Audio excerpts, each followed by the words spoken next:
Welcome to Indai's Japanese Kanji. Kanji for today.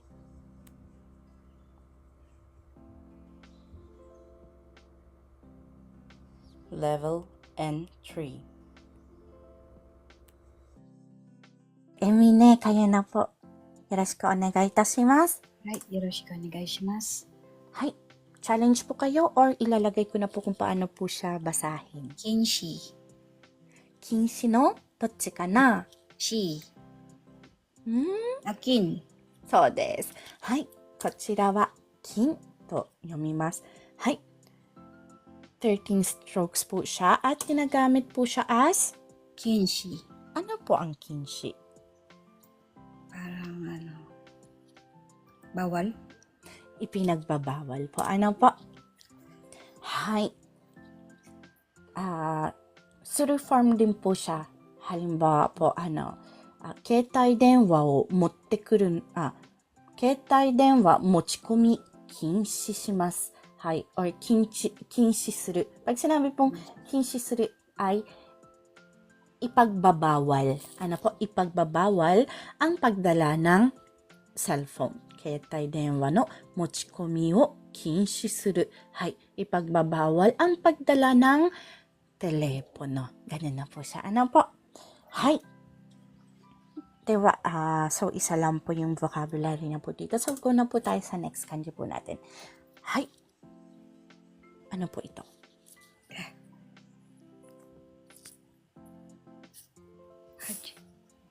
わからないです。大丈夫ですよ。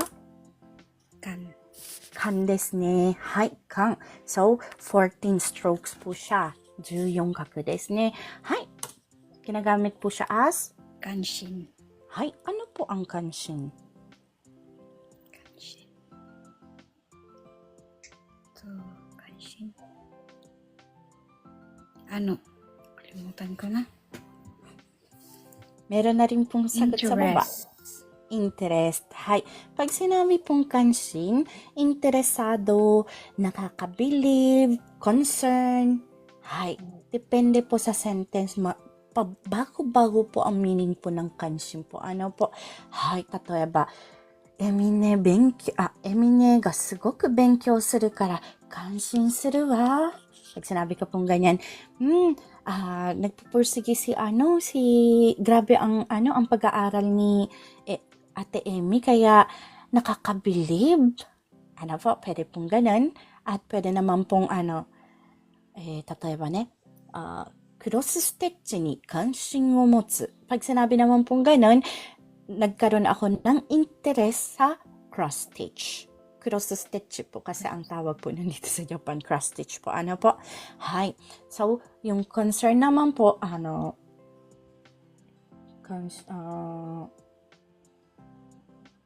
mahirap ko kasi po gamitan po yung concern na na word eh. Kanshin. Hi. Tatoeba, Emine ni kanshin o motsu. Hi. So, ibig pong sabihin nun, magkakaroon ako ng concern kay Ate Emmy. Hi. Ganun na po siya paggamit po. Ano po? Hi. So, meron pa po tayong isa pa pong pinaggamitan na word po dito. Hi. Ano po ang kansuru? Hindi ko alam. Daijoubu yo. Hi. Jake-san related. Paano po siya sa Tagalog po? Be related. Hi. So, be related is tungkol. Yung kansuru is tungkol. Hi. Tatoeba ne, Emine ni kanshite, Emine ni kansuru koto o kiku. Ibig po sabihin, magtatanong ako tungkol kay Ate Emmy. Lahat, Emmy, no? Hi. Dun po siya. Hi. So, pwede rin pong sabihin, nomimono ni kansuru koto. Tungkol sa inumin. Nomimono is inumin po, diba? Hi. Kansuru is tungkol. Ano po? Hi. So, des. Hi, so hanggang dito na lang po ang i-recite nyo, Ate Emmy. Meron pa po kayong katanungan? Wala po. Wala po. Sa baba po. Okay lang po kayo, guys? Ate, okay naman sila. Mababait sila for today's video. Tap, tap, tap tayo, guys. Thank you. Maraming salamat. Ase Okalito-san, same po siya sa nitsuite. So des. Nitsuite. Same po siya ng nitsuite. Ang pinagkaiba lang po nila kasi yung kansuri is formal form at nitsuite, hindi naman po sa casual form. Pero mas formal po ang kansuri kesa po sa nitsuite. Hi. So, more on ginagamit po ang kansuri sa mga reports o kaya naman po sa mga thesis, sa mga news. Hi. Kansuri na po yung ginagamit. Pero hindi naman po as in casual po yung nitsuite. Hi. Daijoubu ka na? Okay na po siguro. Ano po? Hi. Kasi wala na pong question after ni Okalito-san. Hi. では、ありがとうございます、みね。またよろしくお願いいたします。ありがとうございます。はい。So, ang next po natin, Jake さん、よろしくお願いします。よろしくお願いします。はい。Ipapakita ko na po kung paano po siya basahin or magcha-challenge po tayo. はい、お願いします。Ate Inday, pakita na po. Kashikomarimashita. Maaari po siyang basahin as K. at Kakari. Hi. So, K or kakari po ang basa po dito. Ano po? Meron po siyang 9 strokes at ginagamit po siya as Kankei. Hi. Ano po ang kankei? Kanina ginamit niya po yung kanji na kanshi no kan, oh. Relation po.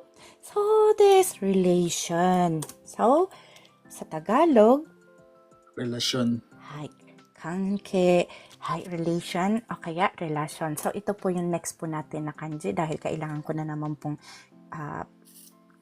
papuntahin dito sa akin yung camera. Kakari. So, this kakari. Ano po ang kakari? Person in charge po.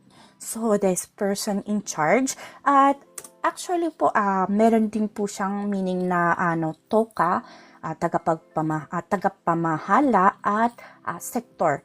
For example, ito ne. Halimbawa po, isa pong lugar po, medyo malaki po, sasabihin,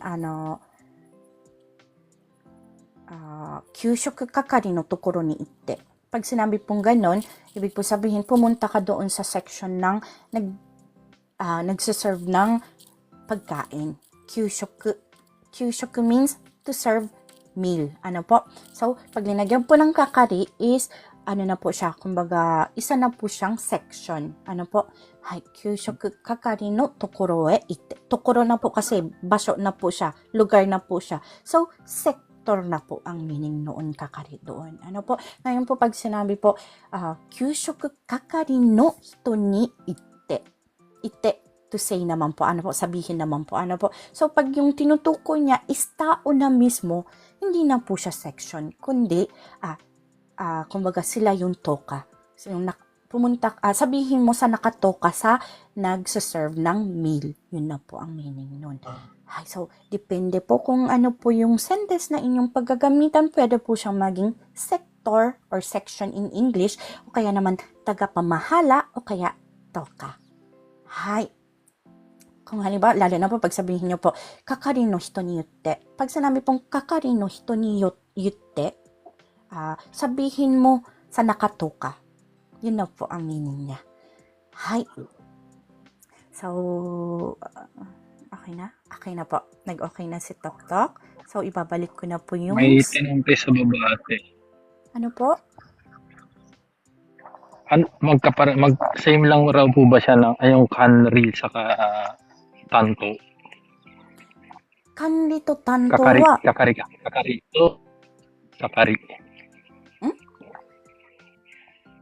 Kakari to tanto. Kakari to tanto. Magkapares lang po raw ba siya?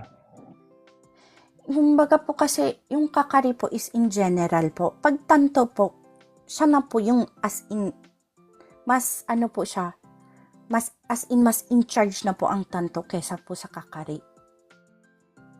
Gusto niyo po makita po yung explanation ni AI? Sandali po. Pakita po natin. Ay, hindi pa pala nag-okay. 制限が完了しました。完了しないで。はい。Hello? sandali lang po完了しました。ライブの公開範囲制限されました。あなたのライブには、画質が悪いコンテンツまたは、霊視が画像のコンテンツが含まれているため、おすすめの対象にならず、検索結果に表示されません。このコンテンツ違反は自動化された方法によって検出され、放置が報じられました。これはコミュニティガイドラインの TikTok ライブのところに従って、Ate, next time, pag sa gamin mo, di ba yung sa stroke number, wag ka maglalagay ni. Tinitignan ni TikTok kahit ako minsan nababan ako sa babae. Pag naglalagay ako ng numbers. Kasi akala nila scam. Oo. Akala niya scam. So tatanggalin na lang po natin po yung strokes. Opo, yung strokes na lang po huwag mo ilagay. Basta numbers, huwag na po tayo maglagay. Sige po, sa next pong PowerPoint po tanggalin ko na lang po. Sira na kata des. Okay po. Hi, so Saka next live ate, try mo munang mag-dual cam ka muna para hindi mag-ingay si TikTok. Ne?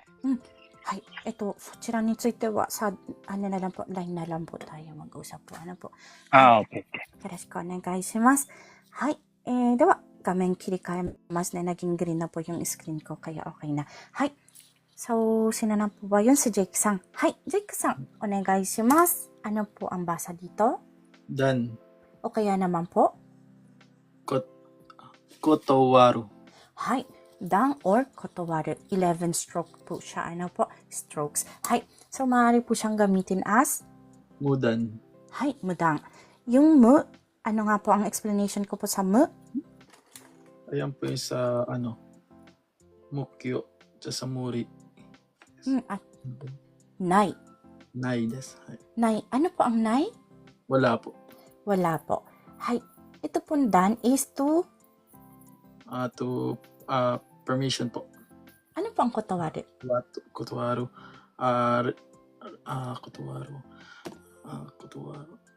Refuse po. Ano pa? Refuse. So, that's to refuse. So, pag sinabi pong mudang, magiging po siyang walang Pahintulot. So, that's walang pahintulot na po ang meaning ng mudan. Hi.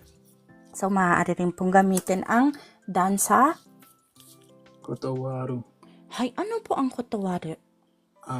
Pahintulot po. Hindi.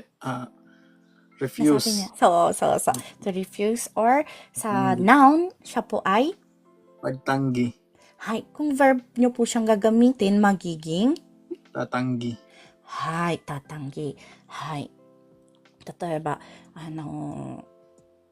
ジェイクさんの誘いを断る。ごめんね。Example lang po ito. Hi, pag sinabi pong sasoy is alok, ano po? Hi, isa pong noun po ang sasoy po. Yung sasoy is verb. Ang noun po ng, ang verb po ng sasoy is sasoy. Kumbaga, aayain po.